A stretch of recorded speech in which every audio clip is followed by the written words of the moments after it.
Hello guys, welcome back to my vlog. तो guys आज मैं आपको दिखाती हूँ अपने पुप्पा का घर।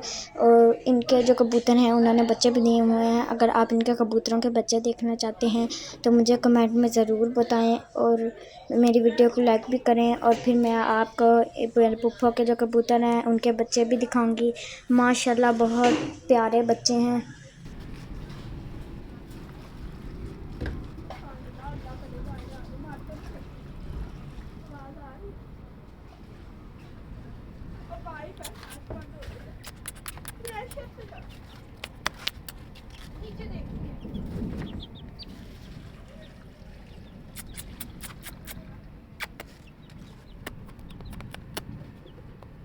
थोड़ा थोड़ा पानी आई जा रहा है, चूजे नहीं आ रहे।